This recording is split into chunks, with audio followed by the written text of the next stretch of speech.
नमस्कार, सुबह के 11 बजने वाले हैं। इस समय की सबसे बड़ी खबर आपको दे दें। पीएम मोदी ने देश में लॉकडाउन 3 मई तक बढ़ाने का ऐलान कर दिया है। इसके साथ ही लॉकडाउन के दौरान और सख्ती का भी फैसला लिया गया है ताकि कोरोना के खिलाफ इस जंग को जीता जा सके। साथियों, सारे सुझावों को ध्यान में रखते हुए ये तय किया गया है कि भारत में लॉकडाउन को अब 3 मई तक और बढ़ाना पड़ेगा।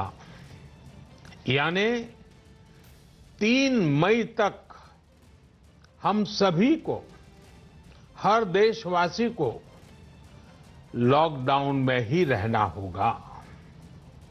इस दौरान हमें अनुशासन का उसी तरह पालन करना है जैसे हम करते आ रहे हैं। मेरी सभी देशवासियों से ये प्रार्थना है कि अब कोरोना को हमें किसी भी कीमत पर नए क्षेत्रों में फैलने नहीं देना है। स्थानीय स्तर पर अब एक भी मरीज बढ़ता है तो ये हमारे लिए चिंता का विषय होना चाहिए। कहीं पर भी कोरोना से एक भी मरीज की दुखद मृत्यु होती है तो हमारी चिंता और बढ़नी चाहिए। और इसलिए हमें हॉटस्पॉट्स को इंगित करके पहले से भी ज्यादा, बहुत ज्यादा सतर्कता बरतनी ही होगी।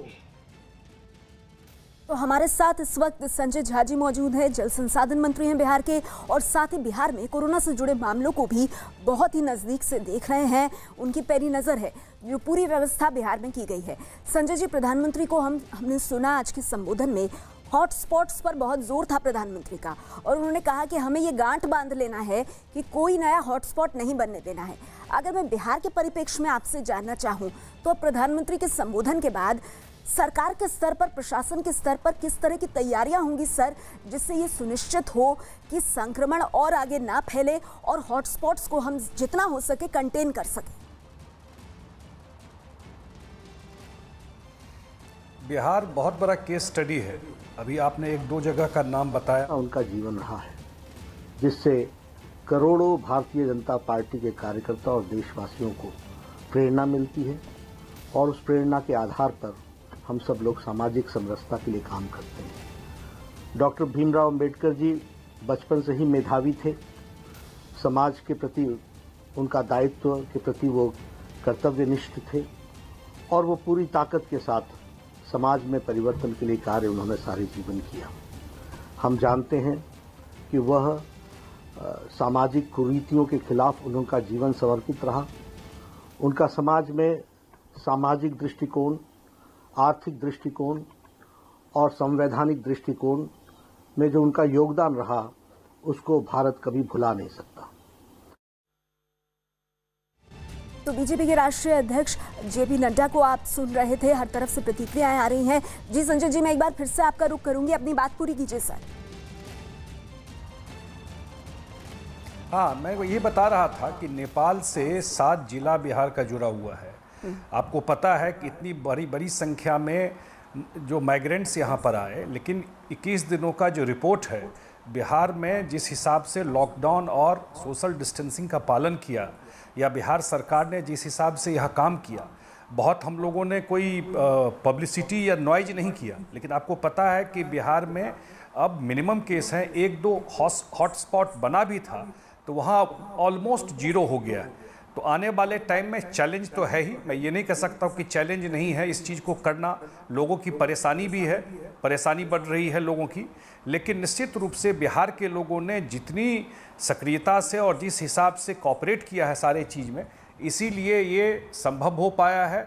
और क्योंकि ये बॉर्डर तो हम लोगों ने सील कर दिया नेपाल से, लेकिन आपको पता है कि बहुत बड़ा ओपन बॉर्डर है वहाँ से, तो हमेशा एक संभावना वहाँ से एक बनी रहती थी। तो आने वाले टाइम में निश्चित रूप से जो नीतीश कुमार जी के नेतृत्व में जो काम हो रहा है और कुछ चीज़ें उन्होंने कहा है, जो कुछ हमारा जो लोग यहाँ पर आ गए हैं तो कुछ ना कुछ रोजगार भी मिले सरकार में। तो जो फ्लैगशिप प्रोग्राम है बिहार सरकार का, जो हम टैप वाटर या कुछ काम, अब इसकी थोड़ी क्लैरिटी एक बार कल जो प्रधानमंत्री जी बोल रहे थे वो डिटेल में क्लासिफिकेशन आ जाए, जो क्या उसका डिटेल्स है। और 20 के बाद फिर, क्योंकि मुझे नहीं लगता है बिहार में कोई हॉटस्पॉट बनने की जो एक दो था वो भी अब नहीं है, तो 20 के बाद कोई हॉटस्पॉट बिहार में होगा। तो निश्चित रूप से जो कुछ भी खोलेंगे यहाँ पर, तो बिहार लार्जली बिहार का बहुत सारा एरिया जो उन्होंने कहा है वो खुल जाएगा। कह रहे हैं संजय जी, क्योंकि आप कोरोना के मामलों को देख भी रहे हैं बिहार में, आप कह रहे हैं कि आप कह सकते हैं इस बात को कि 20 अप्रैल तक कोई नया हॉटस्पॉट नहीं बनेगा, जो अब भी है वहाँ भी संक्रमण काफ़ी कम हुआ है, तो बिहार के लिए कहीं ना कहीं अच्छी खबर है। बाकी जो कल गाइडलाइंस आएंगी उन पर भी निर्भर करेगा कि आगे का रास्ता क्या होगा। अनिल विज जी, अगर मैं हरियाणा की तैयारियों की बात करूं, आपने किसानों का एक मुद्दा उठाया था।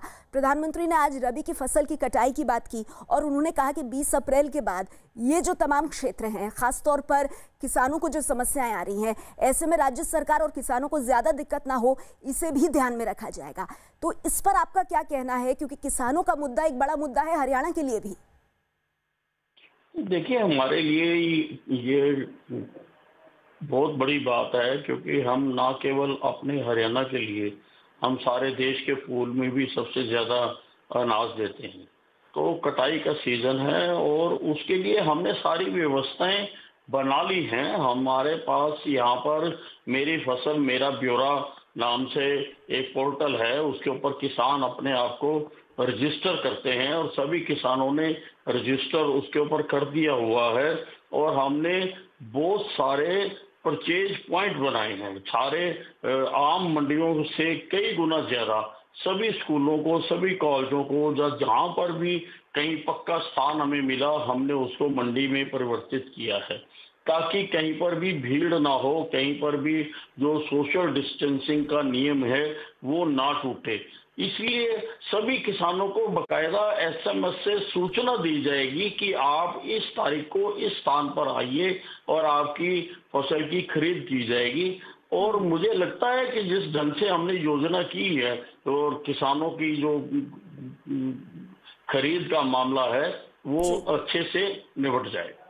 चलिए, तो किसानों को भी आप भरोसा दे रहे हैं। हम यही उम्मीद करेंगे कि आज प्रधानमंत्री के संबोधन के बाद एक भरोसा देशवासियों में कायम हो और 20 अप्रैल को जो मूल्यांकन होना है, ज्यादा से ज्यादा इलाकों को, अपने क्षेत्र को इस तरह का बनाएं, अपनी जिम्मेदारी लेते हुए कि वो उस अग्नि परीक्षा से गुजर सके। और जो छूट देने की बात 20 अप्रैल के बाद हो रही है, उसमें आपका इलाका, आपका जिला, आपका कस्बा, आपका राज्य भी शामिल हो।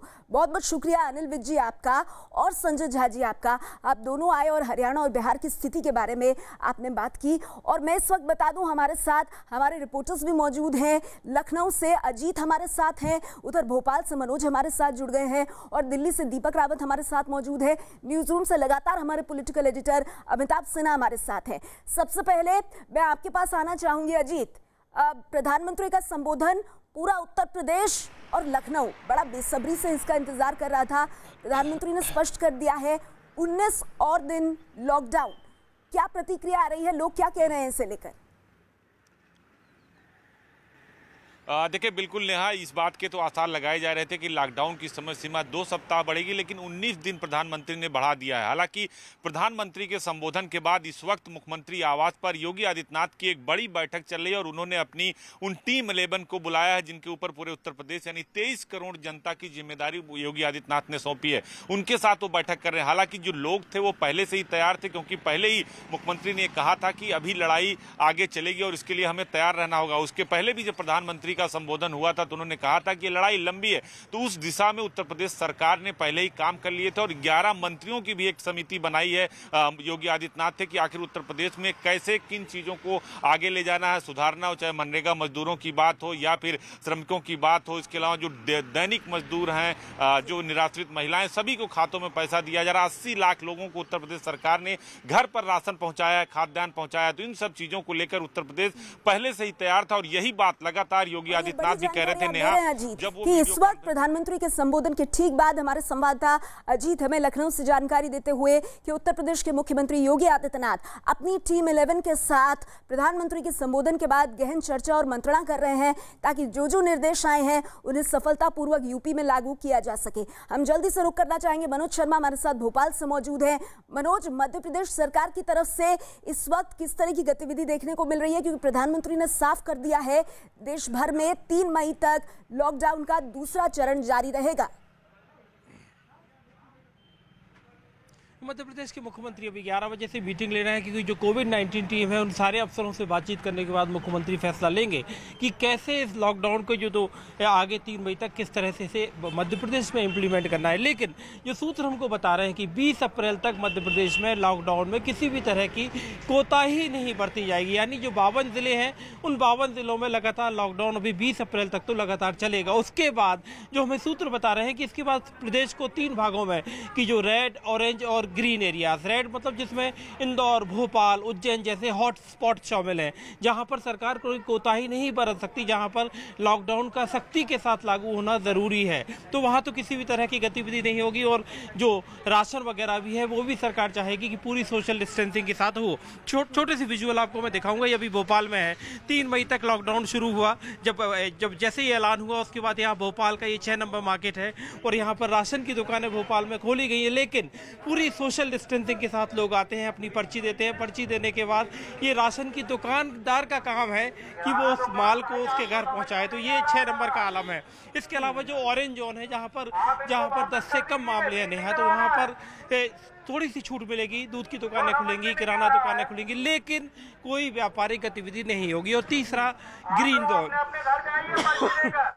जोन है, उसमें व्यापारिक गतिविधियां होंगी। ऐसे 29 जिले हैं मध्य प्रदेश के 52 में से जहां अभी तक एक भी मामला नहीं आया। और सरकार कर रहे हैं मनोज, जो मध्य प्रदेश में जिनके तहत काम होगा, और 11 बजे से ही मुख्यमंत्री शिवराज सिंह चौहान अपनी कोविड टीम के साथ कर रहे हैं बातचीत। गहन मंत्रणा चल रही है इस वक्त। दिल्ली का रुख करेंगे। देश की राजधानी दीपक रावत हमारे साथ मौजूद है।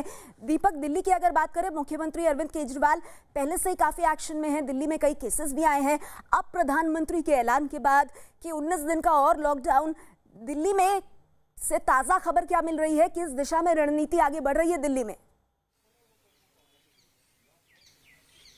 देखिए नेहा, इस वक्त हम सीएम आवास पर ही मौजूद हैं। अरविंद केजरीवाल अंदर हैं और साथ ही साथ उनके डिप्टी सीएम मनीष सिसोदिया भी हैं और हेल्थ मिनिस्टर सत्येंद्र जैन भी हैं। तीनों ने प्रधानमंत्री नरेंद्र मोदी को यहीं उनके घर पर बैठकर सुना और उसके बाद अंदर से जो खबर सामने आ रही है, हालांकि अभी तीनों में से कोई बाहर नहीं निकला है, लेकिन ये जो खबर सामने आ रही है उनका ये कहना है कि जिस तरीके से प्रधानमंत्री नरेंद्र मोदी ने यह कहा कि 20 अप्रैल तक ये देखा जाएगा कि अगर जिन इलाकों में स्थिति ठीक है, सामान्य है, तो शायद वहां पर थोड़ी रियायत दी जाए। तो ऐसे में ये मीटिंग में ये बात निकलकर सामने आ रही है कि जो हॉटस्पॉट एरिया है दिल्ली में भी 2 जोन में चीजों को बांटा गया है, एक रेड जोन और दूसरा ऑरेंज जोन। रेड जोन यानी कि जो हॉटस्पॉट हैं, करीबन 47 इलाके ऐसे हैं जो दिल्ली में रेड जोन में आते हैं, और ऑरेंज जोन जो कि हाई रिस्क पे हैं, जिनको कभी भी रेड जोन में तब्दील किया जा सकता है और कोई नया मामला आता है। तो ऐसे में 47 जो जगह हैं रेड जोन में जो तब्दील की गई हैं, उन पर गहरी नजर है दिल्ली सरकार की, हेल्थ मिनिस्टर का साफ तौर पर यह कहना है सत्येंद्र जैन का कि अगर 20 तारीख तक चीजें ठीक रहती हैं इन इलाकों में तो जल्द ही यहाँ पर रियायत दी जाएगी, ताकि लोग अपनी जरूरत का सामान जो है वो बाहर आकर भी ले सकते हैं।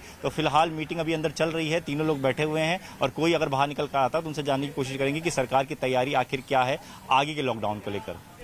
दीपक, आप मेरे साथ बने रहिए। तो दीपक रावत हमें अहम जानकारी देते हुए कि दिल्ली में भी मुख्यमंत्री अरविंद केजरीवाल, उप मुख्यमंत्री मनीष सिसोदिया, स्वास्थ्य मंत्री, ये सभी मिलकर प्रधानमंत्री के संबोधन के बाद देश की राजधानी दिल्ली में अगली रणनीति बना रहे हैं। और कमोबेश इसी तरह की तस्वीर उत्तर प्रदेश और मध्य प्रदेश से भी सामने आ रही है। मेरे साथ न्यूज रूम से हमारे पॉलिटिकल एडिटर अमिताभ सिन्हा भी मौजूद हैं। अमिताभ, प्रधानमंत्री के संबोधन के बाद लॉकडाउन की अवधि तो बिल्कुल साफ हो गई, संशय के बादल हट गए, लेकिन अब अगला कदम और सबसे बड़ी चुनौती, जिसे शायद राज्य भी समझ रहे हैं, वो ये है कि 20 अप्रैल तक एक भी हॉटस्पॉट बढ़ने न पाए और जो हॉटस्पॉट्स हैं वहां संक्रमण का प्रभाव कम से कम हो। शायद अब यही सबसे बड़ा चैलेंज, सबसे बड़ा काम होगा हर राज्य के सामने। वो सबसे बड़ी बात है और उन चुनौतियों को राज्य सरकारें स्वीकार कर रही हैं। हमने तमाम राज्यों में देख लिया कैसे बात हो रही है। लेकिन नेहा, मैं सबसे अहम बात ये बताना चाहता हूँ, ये तस्वीर देखिए प्रधानमंत्री की, मैं आपको दिखाना चाहता हूँ देश की जनता को भी। ये जो तस्वीर है प्रधानमंत्री की, मुंह पर गमछा बांधे हुए। प्रधानमंत्री ने ये संदेश अपने ट्विटर पेज पे ये तस्वीर लगा ली है राष्ट्र के नाम संबोधन के बाद। ये जो तस्वीर है प्रधानमंत्री की, जो मुंह पर गमछा बांधे हुए हैं, पूरे देश को ये एक बार फिर जी जी जी बोलिए, अपनी बात रखिए। वो तस्वीर अब हम दिखा रहे हैं जी, ये तस्वीर इसी की बात कर रहे हैं अमिताभ। देखिए मुंह पे गमछा लगा रखा है और अमिताभ बता रहे हैं हमें कि अब अमिताभ आप ये कह रहे हैं कि अब ट्विटर पर अपनी प्रोफाइल पिक्चर बना लिया प्रधानमंत्री ने इस तस्वीर को।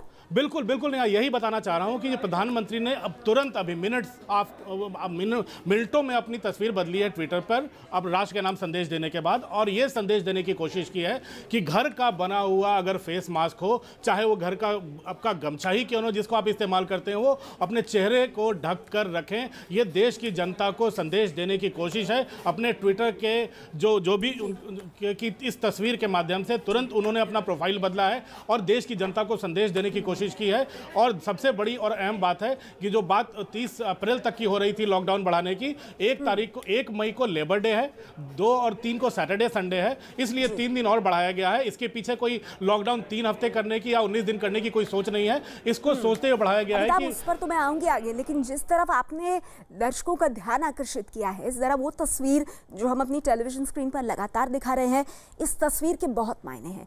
ये देश के प्रधानमंत्री नरेंद्र मोदी की तस्वीर है। आप देख सकते हैं वो देश के प्रधानमंत्री हैं, सबसे ताकतवर भारत में, और कोरोना के संकट में उन्होंने मुंह को ढक रखा है गमछे से।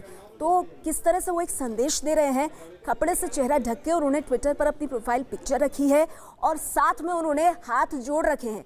ये जनता से अपील है उनकी कि लॉकडाउन का पालन करिए, अपने घर पर रहिए, अनुशासन बनाए रखिए और हमेशा अपने चेहरे को ढक कर रखिए। किसी भी परिस्थिति में घर से बाहर निकले तो चेहरा ढकिए। और इन्हीं तमाम चीज़ों को इंगित करते हुए, चिन्हित करते हुए प्रधानमंत्री ने, ताकि जनमानस को बार बार ये याद रहे कि उन्हें इस 19 दिन के लॉकडाउन में क्या करना है, प्रधानमंत्री ने अपनी ये तस्वीर लगाई है। और इस वक्त हमारे साथ हमारे संवाददाता मनोज शर्मा मौजूद हैं भोपाल से, उनके पास मैं चलती हूँ। मनोज, ये तस्वीर बहुत दिलचस्प है प्रधानमंत्री की, और नरेंद्र मोदी के बारे में कहा जाता है, प्रधानमंत्री के बारे में, कि उनका हर एक शब्द, उनका हर एक एक्शन जो होता है वो देशवासियों के लिए एक संदेश होता है। और यही हम देख रहे हैं कि संबोधन पूरा होने के बाद ट्विटर पर जो तस्वीर उन्होंने डाली वो भी बहुत कुछ कह रही है। चेहरे पर गमछा और हाथ जोड़कर देश की जनता से अपील। वाकई, क्योंकि उसका असर जो कोरोना में, खासतौर पर कोरोना की जिस दिन से शुरुआत हुई, पहला लॉकडाउन हुआ, दूसरा लॉकडाउन अब शुरू हो रहा है जो कल से शुरू होगा, तो आप मैं तस्वीरों के जरिए दिखाऊंगा कि कैसे लोगों को इस बात का असर हुआ है। कि सामने आप दुकानदार को देखिए, सामने 2 दुकानदार हैं, वो दुकानदार अपना काम कर रहे हैं। जैसे एक ग्राहक आए तो ग्राहकों को देखिए, तमाम लोगों के चेहरों पर देखिए कि जैसे इनके मुंह पर प्रॉपर अगर मास्क नहीं है, लेकिन उन्होंने अपना जो गमछा है उसको बाकायदा मास्क में बदल के रखा है। और वो शख्स जो आ रहे हैं, देखिए उन्होंने कैमरे को देखकर अपने गमछे को फौरन मास्क की तरह इस्तेमाल किया। लोगों को मतलब असर जो लोगों में है वो बाकायदा है, क्योंकि जब प्रधानमंत्री की तरफ से ये कहा जाता है कि हाँ मास्क लगाना ज़रूरी है, हर किसी के लिए ज़रूरी नहीं है कि वो सर्जिकल मास्क लगाकर, जैसे मैं लगाया हूँ, कि सर्जिकल मास्क लगाकर ही इसका बचाव होगा। आप किसी भी तरह से अगर अपने मुंह और नाक को अच्छे से एक साफ कपड़े से ढकते हैं तो वो भी उतना ही असरदार होगा। और इस बात का असर हर घर में, हर गली में और हर सड़क पर देखने को हमें कम से कम भोपाल में तो मिल रहा है।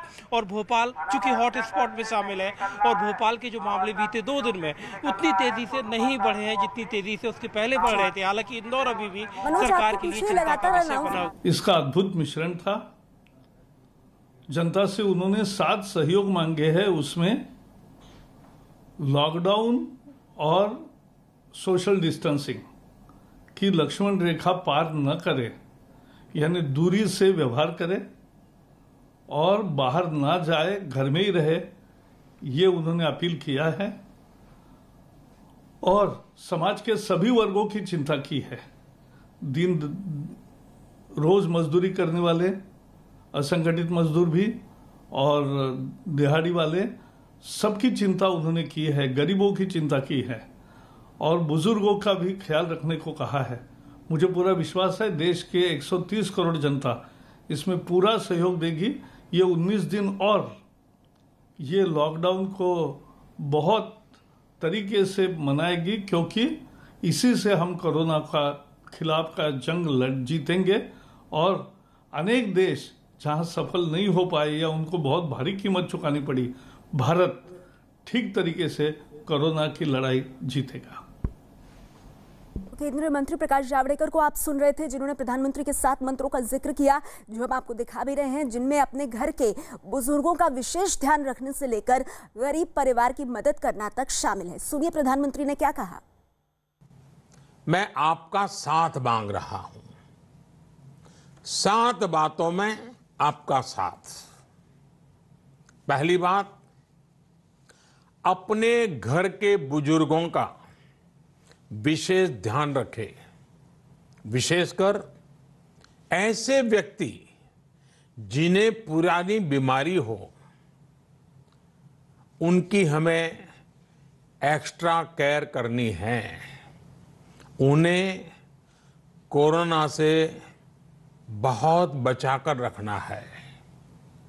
दूसरी बात, लॉकडाउन और सोशल डिस्टेंसिंग की लक्ष्मण रेखा का पूरी तरह पालन करें। घर में बने फेस कवर या मास्क का, और वो भी घर में बने हुए, उनका अनिवार्य रूप से उपयोग करें। तीसरी बात, अपनी इम्यूनिटी बढ़ाने के लिए आयुष मंत्रालय द्वारा जो निर्देश दिए गए हैं, उसका अगर हम पालन करें, गर्म पानी है, काढ़ा है, इनका निरंतर सेवन करें। चौथी बात, कोरोना संक्रमण का फैलाव रोकने में मदद करने के लिए Aarogya Setu mobile app, Aarogya Setu mobile app जरूर डाउनलोड करें। दूसरों को भी इस ऐप को डाउनलोड करने के लिए प्रेरित करें। पांचवी बात, जितना हो सके उतने गरीब परिवार की देखरेख करें, उनके भोजन की आवश्यकता पूरी करें। छठी बात, आप अपने व्यवसाय, अपने उद्योग में अपने साथ काम करे लोगों के प्रति संवेदना रखें, किसी को नौकरी से न निकालें। सातवीं बात, देश के कोरोना योद्धाओं, हमारे डॉक्टर, नर्सेस, सफाई कर्मी, पुलिसकर्मी, ऐसे सभी लोगों का हम सम्मान करें, आदर पूर्वक उनका गौरव करें। साथियों, इन 7 बातों में आपका साथ, ये सप्तपदी विजय प्राप्त करने का मार्ग है। ये सप्तपदी विजय प्राप्त करने का मार्ग है। हमारे साथ अमिताभ सिन्हा मौजूद हैं। अमिताभ, प्रधानमंत्री मोदी के ये 7 मंत्र आम लोगों के लिए ये कितने अहम हैं? बहुत अहम नया। ये 7 बातें ऐसी हैं जो रोज़मर्रा की ज़िंदगी से जुड़ी हैं और प्रधानमंत्री ने बतौर अभिभावक कहा है कि मेरी सर्वोच्च प्राथमिकता वही है। प्रधानमंत्री की बात अगर मुख्यमंत्रियों के सम्मेलन से नेहा, तो प्रधानमंत्री की अपील का असर देश की जनता पर होता है, ये तमाम मुख्यमंत्री भी जानते हैं। हाँ, ये बात और है कि अपने ज़िले में, अपने राज्यों में, सीमाओं पर किसी के मूवमेंट पर, आवाजाही पर फैसला राज्य सरकारों को लेना है। कई मूवमेंट्स पर होम मिनिस्ट्री फैसला लेती है, लेकिन प्रधानमंत्री बतौर नेता और बतौर अभिभावक जो अपील करते हैं उसका असर जनता पर होता है। तो ये जो 7 अपीलें हैं प्रधानमंत्री की, जरूर इसका असर होगा आने वाले दिनों में। जो भी हमारे पास 19 दिन के लॉकडाउन की अवधि बची हुई है नेहा, लेकिन इतना तो साफ है कि ये 7 बातें बार बार जनता के मन में, अब लगता है मुझे, गांठ बांधकर लोगों के मन में ये बात चली गई होगी और उनको पालन करवाने वालों के मन में भी ये बात गई होगी कि आपके इलाके में अगर कोरोना नहीं है, अगर नहीं होता है तो तारीफ तो होगी ही, अगर होता है तो वापस आपको लॉकडाउन में बंद कर दिया जाएगा। ये बड़े सख्ती से निर्देश आए हैं। अब सबसे बड़ा इंतजार है प्रधानमंत्री की उस बात का कि कब ये किसानों को लेकर, कब ये जो छोटी मोटी जो मजदूरों की गतिविधियां हैं, जो दिहाड़ी मजदूर वाले हैं, उनको लेकर जो भी गाइडलाइन तैयार कल होंगी और 20 को जो थोड़ा बहुत खुलेगा, वो सब, उसका इंतजार सबको रहेगा और उन दिहाड़ी मजदूरों को रहेगा जिनके लिए काफ़ी चिंता माइग्रेटरी लेबर के कारण बढ़ी हुई है। बिल्कुल, तो अमिताभ ये बड़ी बात कह रहे हैं कि अगर हॉटस्पॉट ना बढ़े तो सशर्त संभव छूट है। प्रधानमंत्री ने बहुत साफ किया है। इस वक्त की सबसे बड़ी खबर ये है कि 3 मई तक यानी अगले 19 दिन तक देश में लॉकडाउन को बढ़ा दिया गया है। हालांकि 20 अप्रैल का दिन बेहद अहम होगा, क्योंकि अब से एक हफ्ते बाद 20 अप्रैल को अलग अलग राज्य, अलग अलग जिले, अलग अलग इलाकों का मूल्यांकन किया जाएगा और जहां पर हॉटस्पॉट नहीं होंगे, जहां संक्रमण बहुत कम हुआ होगा, वहां कुछ शर्तों के साथ छूट दी जाएगी। लॉकडाउन पार्ट 2 में क्या होगा हम आपको लगातार बता रहे हैं। लॉकडाउन का अनुशासन से पालन करना होगा। प्रधानमंत्री ने बहुत साफ किया, घर पर बने मास्क का हर समय उपयोग करें। हॉटस्पॉट पर सतर्कता और बढ़ जाएगी। इस दूसरे चरण में हॉटस्पॉट पर बड़ी पैनी नजर रहेगी। 20 अप्रैल तक राज्यों का मूल्यांकन किया जाएगा। जहां जहां संक्रमण काफी कम होगा, जहां जहां संक्रमण नहीं होगा, वहां कुछ शर्तों के साथ छूट दी जाएगी। लेकिन अगर लोगों ने पालन नहीं किया तो वापस उन पर शर्तें ला दी जाएंगी। मूल्यांकन के बाद ही छूट पर फैसला होगा। अगर कहीं कोरोना का संक्रमण बढ़ता है तो सभी रियायतें, सभी छूट वापस ले ली जाएंगी। 220 से ज्यादा लैब में कोरोना की जांच चल रही है। प्रधानमंत्री ने ये जानकारी दी। देश में 1 लाख से ज्यादा बेड का इंतजाम है और प्रधानमंत्री ने कहा कि 10,000 जब पेशेंट होते हैं तब भी इतने बेड्स की जरूरत नहीं पड़ती। 600 अस्पतालों में फिलहाल कोरोना के मरीजों का इलाज चल रहा है। ये सभी जानकारी देते हुए प्रधानमंत्री ने साफ किया कि डरें और घबराएं नहीं। लेकिन अभी जो वर्तमान में हालात हैं, पूरे देश में 3 मई तक लॉकडाउन 19 दिन के लिए बढ़ा दिया गया है। तीसरा अहम पॉइंट कि लॉकडाउन में अब सख्ती और देखने के लिए मिलेगी। कम से कम 20 अप्रैल तक ये सख्ती जारी रहेगी। लोगों को लॉकडाउन का अनुशासन से पालन करना होगा। और हम आपको बता दें कि इस वक्त एक और बड़ी जानकारी आ रही है। रेलवे ने सभी यात्री ट्रेनें 3 मई तक रद्द कर दी हैं। ये भारतीय रेलवे का बहुत बड़ा फैसला है प्रधानमंत्री के ऐलान के बाद, क्योंकि लॉकडाउन 19 दिन तक बढ़ गया है। भारतीय रेलवे ने प्रधानमंत्री के फैसले को मानते हुए सभी यात्री ट्रेनों को 3 मई तक रद्द कर दिया है। तो अगर आपने यात्रा का मन बनाया हुआ था तो उसको पूरी तरह से भूल जाइए। 3 मई तक देश में कोई भी यात्री ट्रेनें नहीं चलेंगी। ये इस वक्त की बड़ी खबर आ रही है। रेलवे ने सभी यात्री ट्रेनें 3 मई तक रद्द कर दी हैं। चंदन जजवाड़े हमारे साथ फोन लाइन पर इसी खबर पर जुड़ गए हैं। जी चंदन, और क्या जानकारी मिल रही है? देखिए, जैसा कि स्वाभाविक था, 3 मई तक लॉकडाउन पीरियड बढ़ा दिया गया, यानी कि जो पैसेंजर ट्रेनें भारतीय रेल चलाता है 13,000 करीब ट्रेनें, वो ट्रेनें नहीं चलेंगी। लेकिन लोगों की जरूरतों को पूरा करने के लिए मालगाड़ियों की सर्विस लगातार जारी रहेगी। साथ ही साथ रेलवेज ने स्पेशली जो है पार्सल ट्रेनें चलानी शुरू कर दी है, ताकि इमीडिएटली किसी को किसी चीज की जरूरत हो तो वो पहुंचाया जा सके पार्सल बुकिंग के थ्रू। यानी कि रेलवे जो नेसेसरी सर्विसेज है उसको जारी रखेगा। बाकी पैसेंजर्स के लिए ट्रेनें 3 मई तक उपलब्ध नहीं होंगी। सारी ट्रेनें कैंसिल कर दी गई हैं। लोगों ने जिनने टिकट बुक करा रखे थे उनके टिकट कैंसिल होंगे। कैंसिल होने का टाइम 3 महीने है। लोग इसमें हड़बड़ी ना करे, अफरा तफरी करके विंडो पे भीड़ ना लगाए, इसलिए 3 महीने का समय दिया गया और उनके एक भी पैसे नहीं काटे जाएंगे। ये रेलवे ने प्रावधान कर दिया है।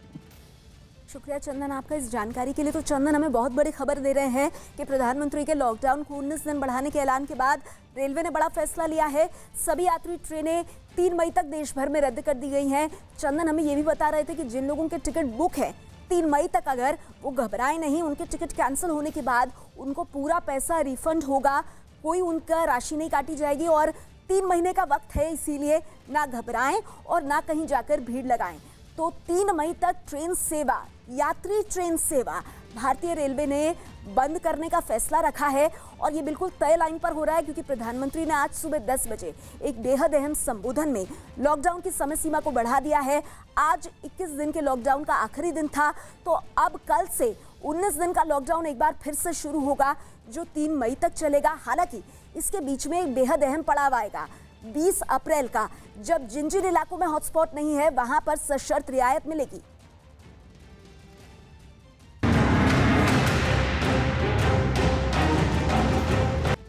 न्यूज़ 18 इंडिया पर इस वक्त हमारे साथ उत्तर प्रदेश के उप मुख्यमंत्री केशव प्रसाद मौर्य जी जुड़ गए हैं।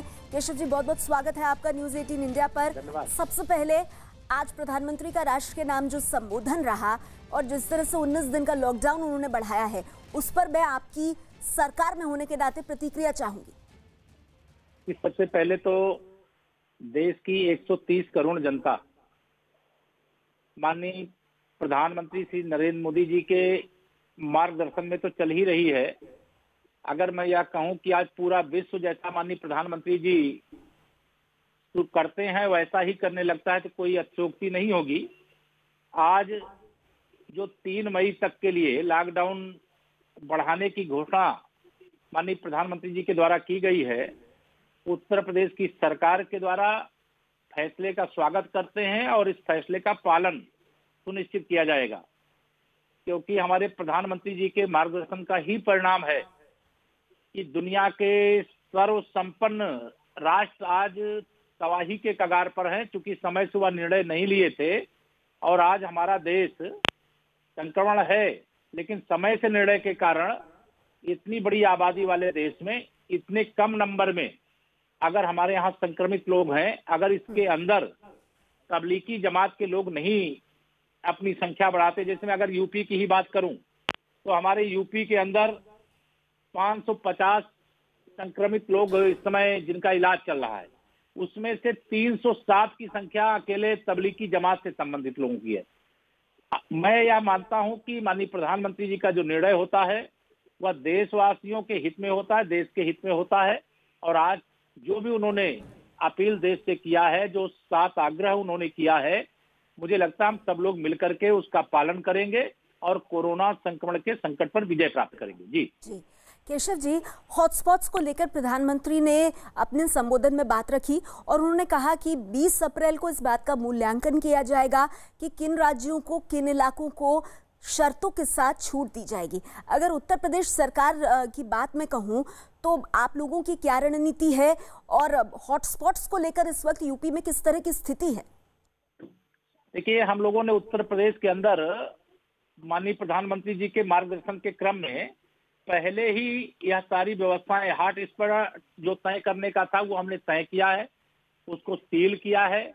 वहां की जनता के सहयोग से, वहां के चिकित्सकों के सहयोग से, वहां की पुलिस प्रशासन के सहयोग से आज हम ये कह सकते हैं कि जो हॉट स्पॉट एरिया है वह भी पूरी तरह से सुरक्षित है और वहां संक्रमण के जो संकट बढ़े हुए थे अब वो नहीं बढ़ रहे हैं, जितने नंबर थे वहां पर वो रुक रहे हैं। इससे जहां इस प्रकार की समस्या आई है उस समस्या के समाधान के लिए सरकार ने यह कदम उठाया है। हाँ, तबलीगी जमात के लोगों के कारण से कुछ स्थानों पर हमारे चिकित्सकों को भी, हमारे पुलिस और प्रशासन को भी समस्या का सामना करना पड़ा था, लेकिन उस पर कठोर कार्रवाई भी करेंगे। और ये जहां कहीं भी छिपे हैं, हम न्यूज 18 के माध्यम से समाज से अपील करते हैं, कहीं छिपे हैं, आपकी जानकारी है तो आप स्थानीय प्रशासन को सूचना दीजिए, क्योंकि वह संक्रमण ना हिंदू देखता है, ना मुसलमान देखता है, ना राजनीतिक दल देखता है, वो किसी को भी चपेट में लेगा। इसे देश को एकजुट होकर के दुनिया को यह दिखाना है कि विश्व का सबसे लोकप्रिय नेता अगर आज भारत के पास है, सबसे अनुभव प्राप्त नेता भारत के पास है, तो उनके मार्गदर्शन में हम संकट पर विजय प्राप्त कर रहे हैं। जी केशव जी, एक चीज और बताइए, यूपी की जनता इस बात को वाकई में जानना चाहती होगी।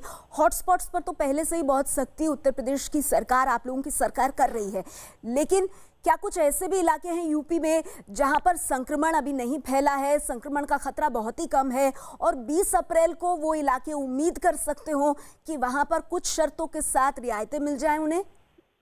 देखिए, अभी तक जो हमारे पास सूचना है, मैं आपकी जानकारी के लिए बता दूं, हमारे यहाँ ऐसे 41 जनपद हैं जहां संक्रमण की शिकायतें, वह भी कुछ एरिया विशेष हैं, और जो एरिया विशेष हैं उनको हम लोगों ने उसमें से 15 जिले चिन्हित किए हैं, जिन 15 जिलों के अंदर ऐसे संक्रमित लोगों की संख्या अधिक हो सकती है, तबलीगी हो सकते हैं या कहीं दुनिया के किसी देश में रह रहे थे वो वापस आए हैं।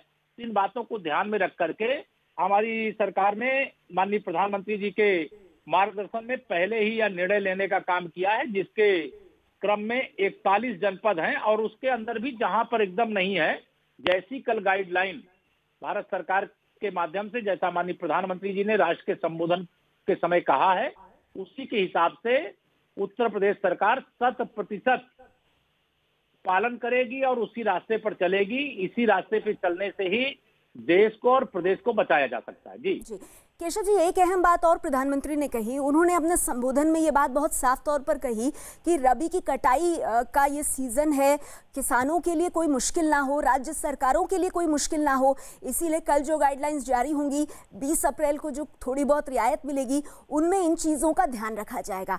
यूपी के किसानों के लिहाज से अगर देखें तो प्रधानमंत्री ने जो बात कही है इसे आप कितना अहम मानते हैं? देखिए नेहा जी, मैं स्वयं एक किसान का बेटा हूँ और किसान का बेटा होने के नाते, एक किसान परिवार में पैदा होने के नाते ये सारी चीजें मैं जानता हूं। इस समय फसल तैयार है, फसल को काटना पड़ेगा, उसकी मड़ाई करना पड़ेगा और जो उपज होगी उसको विक्रय करना पड़ेगा। तो इसकी दृष्टि से छूट भी दी गई है और वो छूट के परिणाम स्वरूप ही जहां पर कटाई का काम हो रहा है वहां भी शारीरिक दूरी जो बनाए रखने के बारे में माननीय प्रधानमंत्री जी ने कहा उसका पालन हो रहा है। जो छोटे किसान है उनके घर से ही जो सरकारी मूल्य है रबी की फसल की खरीद का, उनके दरवाजे पर जा करके ही खरीदा जाएगा, उसमें भी सामाजिक दूरी का पालन किया जाएगा। मंडियां पहले से ही खोल करके रखा गया है, कुछ स्थानों पर कुछ समस्या होती है लेकिन धीरे धीरे वह सब कुछ नियंत्रित हो रहा है। तो किसान हमारी प्राथमिकता है, गरीब हमारी प्राथमिकता है, मजदूर हमारी सरकार की प्राथमिकता है।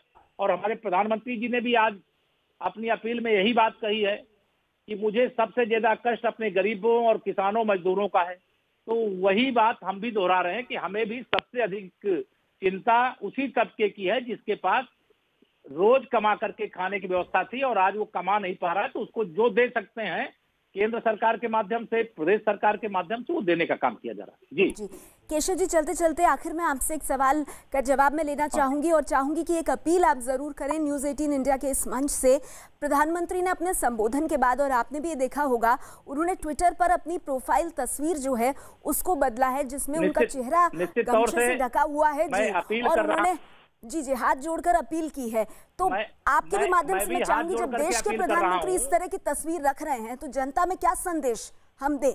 मैं भी हाथ जोड़ करके अपने प्रदेशवासियों से अपील कर रहा हूं और जो देश के दूसरे हिस्सों में न्यूज़ 18 के माध्यम से सुन रहे हैं, माननीय प्रधानमंत्री जी के अपील के क्रम में हमारे पास मास्क नहीं है तो गमछा है, हम गांव के रहने वाले हैं, गमछे को मुंह में बांधते हैं जैसे हम लोग भी।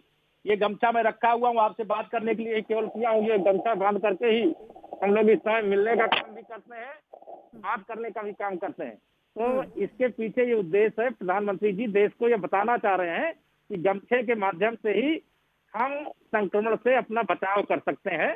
इसलिए मैं देशवासियों से माननीय प्रधानमंत्री जी के द्वारा बताए गए रास्ते पे चलने का अनुरोध करता हूँ। और नेहा जी, आपको बहुत बहुत धन्यवाद। केशव जी, धन्यवाद आपका। आप आए और आपने उत्तर प्रदेश की तैयारियों के बारे में बताया, यूपी की जनता को भरोसा दिया और अपील कर रहे हैं उत्तर प्रदेश के उप मुख्यमंत्री केशव प्रसाद मौर्य कि आइए साथ मिलकर प्रधानमंत्री ने देश की भलाई के लिए जो लॉकडाउन का समय बढ़ाया उसका पालन करें। और लगातार हम आपको बता रहे हैं इस वक्त की बड़ी खबर, 19 दिन के लिए, अगर अभी आपने ट्यून इन किया है तो याद रखिए 19 दिन के लिए लॉकडाउन बढ़ा है। 3 मई तक ये लॉकडाउन देश में जारी रहेगा।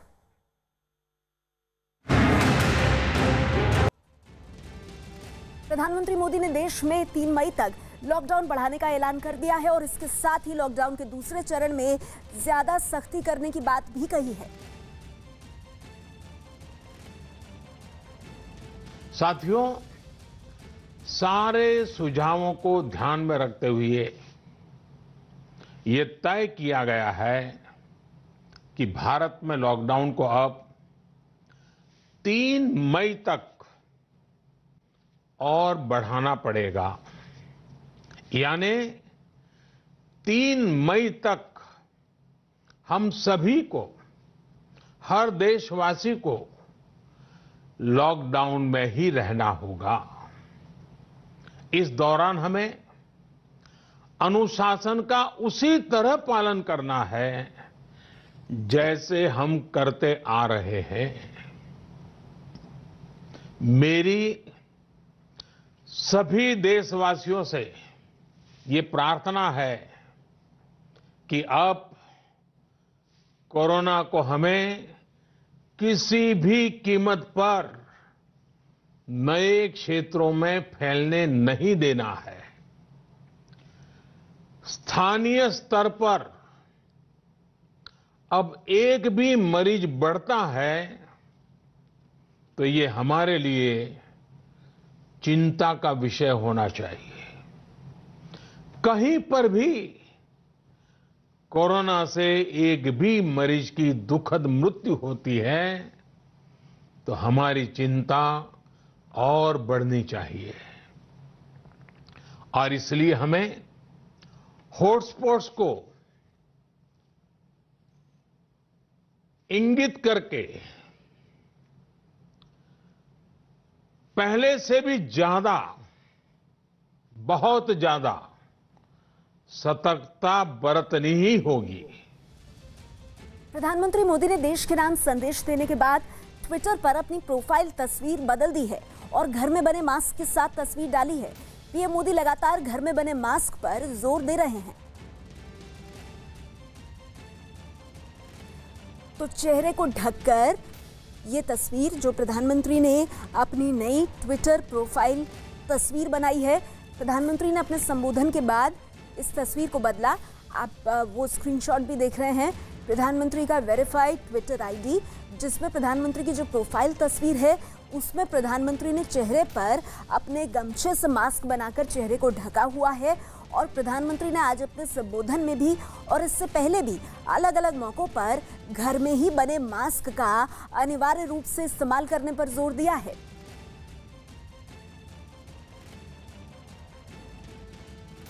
और इस बीच गृह मंत्री अमित शाह लॉकडाउन बढ़ाने के पीएम के फैसले का स्वागत कर रहे हैं और इसे देश और जनता के हित में लिया गया फैसला बता रहे हैं। अमित शाह ने ट्वीट किया है और ट्वीट करके उन्होंने क्या लिखा है, आइए वो ट्वीट हम आपको दिखाते हैं।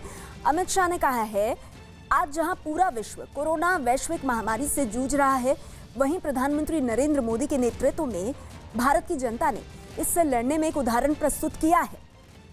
सरकार द्वारा समय पर लिए गए सभी निर्णय और जनता की उसमें सहभागिता इसकी परिचायक है।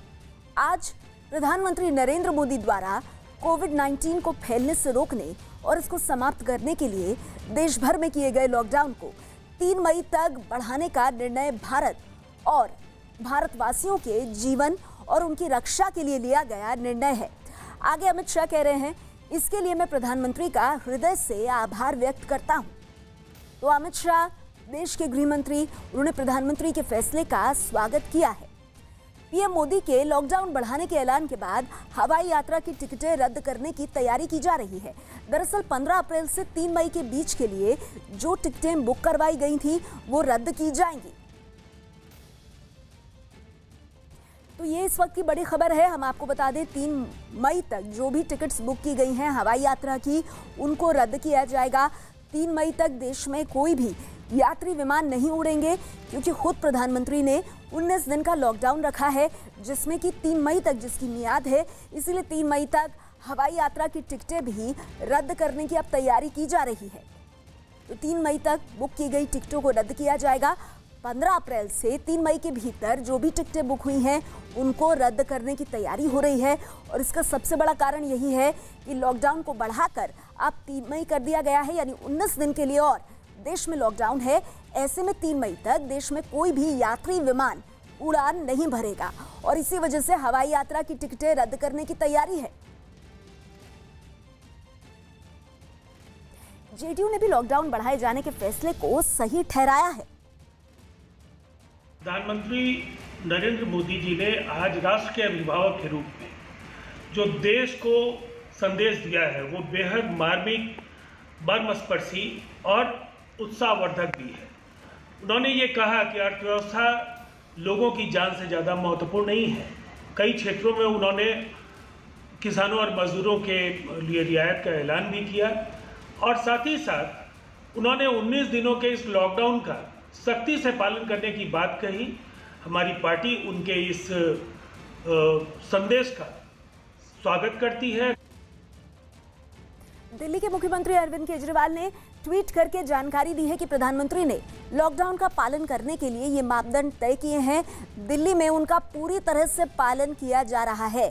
तो मुख्यमंत्री अरविंद केजरीवाल ने ट्वीट करके कहा है कि Delhi will fully implement prime ministers lockdown measures, यानी प्रधानमंत्री के जो भी लॉकडाउन के मेजर्स हैं, जो भी प्रधानमंत्री ने कहा है देश की राजधानी दिल्ली में, उसका पूरी तरह से पालन किया जाएगा। दिल्ली के मुख्यमंत्री अरविंद केजरीवाल और प्रधानमंत्री के संबोधन के बाद उन्होंने जो ट्वीट किया है वो हम आपके सामने रख रहे हैं।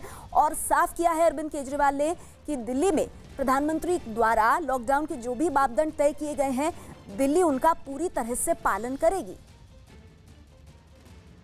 मुंबई के धारावी में पिछले 24 घंटों में कोरोना की वजह से 2 और लोगों की मौत के साथ ही मौत का यह आंकड़ा 7 पहुंच गया है। वहीं धारावी में पिछले 24 घंटों में कोरोना के 6 नए मरीज सामने आए हैं, जिसके बाद धारावी में कोरोना के मरीजों की संख्या बढ़कर अब 55 हो गई है। तो ये एक दुखद खबर जो धारावी से आ रही है। धारावी में अब मरने वालों का आंकड़ा 7 हो गया है और ऐसे में अब एशिया की इस सबसे बड़ी झुग्गी बस्ती में 55 लोग आज की तारीख में संक्रमित हैं। दिल्ली के पास गौतम बुद्ध नगर में पिछले 24 घंटों में 16 लोगों में कोरोना की पुष्टि हुई है। ये गौतम बुद्ध नगर में एक दिन में कोरोना के सबसे ज्यादा मामलों का रिकॉर्ड बताया जा रहा है। कहा यह जा रहा है कि जो 16 मरीज कोरोना पॉजिटिव मिले हैं, उनमें 2 मरीज तबलीगी जमात से जुड़े हैं और ये दोनों दिल्ली के निजामुद्दीन इलाके में तबलीग के कार्यक्रम में शामिल हुए थे। जबकि 16 नए मरीजों में 9 का संबंध नोएडा की सीजफायर कंपनी से बताया जा रहा है। इसके साथ ही गौतम बुद्ध नगर में कोरोना के मरीजों की संख्या बढ़कर 80 पहुंच गई है। जानकारी के मुताबिक गौतम बुद्ध नगर में पिछले 24 घंटों में 244 संदिग्ध मरीजों की सैंपल्स की जांच की गई, जिनमें 16 कोरोना पॉजिटिव मिले और इसमें से 2 नए मरीज जो हैं उनका संबंध तबलीगी जमात से भी है। 16 में 9 नए मरीज सीजफायर कंपनी से भी जुड़े हुए हैं।